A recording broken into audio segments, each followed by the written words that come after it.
Next and final question comes in from Chris Allen, another friend of the show. Fellas, when do you guys...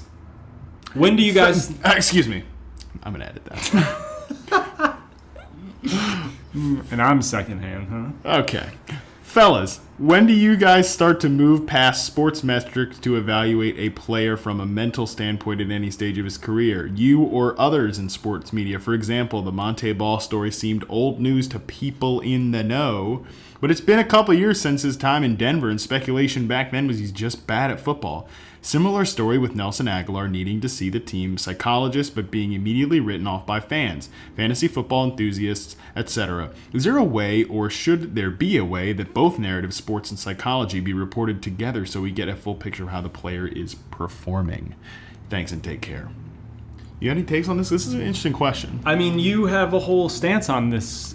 Players are humans. Right. People fantasy players tend to treat football players like robots. Right. Oh, you hurt your ankle, get out there. I need you to score touchdowns. Oh, you have you're having mental issues. I don't care. I need you to go throw some passes or whatever. And it's kind of sad. It is honestly. It is really. Sucks. It sucks. Yeah, and we could do a whole show on this question, but I mean, it's a really fascinating point because I do think we tend to think of these guys as just numbers on spreadsheets. Yep. But these are human beings, and even when you're evaluating them as football players, if you're watching them on tape, you get some of this human aspect mixed into it. Right. Personal struggles can show up in their play, and like Chris is saying, we never know. Whether it should be reported or not is a hard question because I don't think you can report on it. It's a person's private life, and especially in season, I feel right. like teams are trying to keep that kind of information from getting out to other teams because it'll give away strategies and who they're going to have on the field and whatnot. They definitely want to limit quote unquote distractions. Right. I don't know if it's fair to call that a distraction, but at the same time, for the player himself, it's a personal situation. They probably don't want it leaked out there. I think sometimes we feel like these guys, they owe us something because they're in the public spotlight, but they're really just there to play football. And I don't think we have any business knowing about Monte Ball's struggles with alcohol or Nelson Aguilar's struggles with confidence or whatever. But it ends up getting out there because they are in the limelight. But no, I don't think it necessarily needs to be reported on. But I think teams definitely need to do a good job of monitoring them and caring about players as individuals and as humans. And then on the other side of that, when it's a player like Odell Beckham, who's more in the public eye and from a week-to-week basis in a big media market, the media loves to run with, right.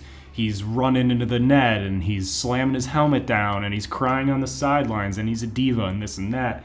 And they take that and they run with it. And like we're saying, these guys are humans and they watch TV and they look at reports. And I'm sure they try not to look at it, but at a certain point you can't avoid it and it affects you.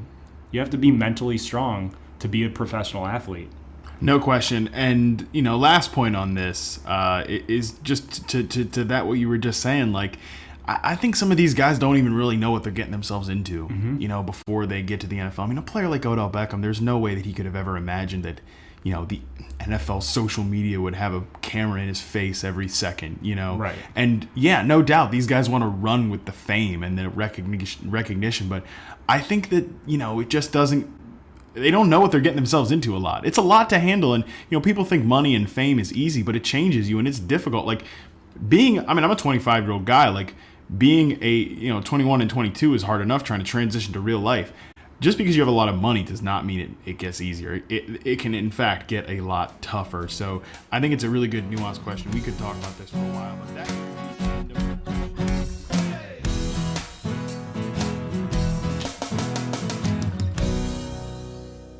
They're hipsters, but I'm way more hipper.